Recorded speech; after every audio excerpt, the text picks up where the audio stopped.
নামতেছে। না না না, এরা তো প্লেয়ার না, এরা কারা? এরা তো একদল পাগল, এরা মাঠে ঢুকতেছে কেন? তাও আবার Bangladesh team boycott boycott slogan দিতে দিতে। রিপোর্টার ভাই, আপনাদের দেখেন তো ঘটনাটা কি? বয়কট বয়কট 63 জেলা boycott, Bangladesh team boycott boycott. আরে ভাই, তোমরা এগুলো কি করতেছো? তোমরা সবাই মিলে মাঠের মাঝখানে ঢুকতেছো কেন? খেলা বন্ধ। বাংলাদেশ ক্রিকেট টিম 63 জেলা থেকে বয়কট। 63 জেলার কোন জেলায় বাংলাদেশ টিম নিরাপত্তা পাবে না। কিন্তু বাংলাদেশ ক্রিকেট টিমের অপরাধটা কি? বাংলাদেশ টিমের ফ্যান ফলোয়ার আমার জাঙ্গিয়া চুরি করছে। কিন্তু ভাই, আপনি তো কোনোদিন জাঙ্গা পড়তেনই না। আরে বেডা, কিছু একটা কই এত দোষের তলে ফেলানো লাগবো। আগামী 24 ঘন্টার ভিতর যদি বাংলাদেশ টিম আমার জাঙ্গিয়া খুঁজে বাই করে না দেয়, তাহলে বাংলাদেশ টিম বয়কট।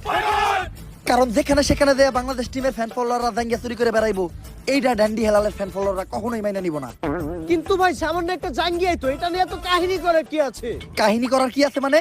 ডেন্ডি হেলালের জাঙ্গিয়া ওইটা মিনিমাম 50,000 টাকা বেচতে পারতাম।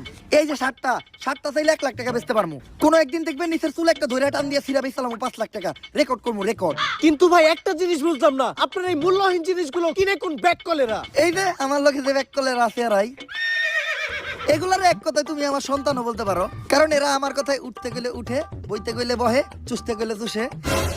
চুষে মানে?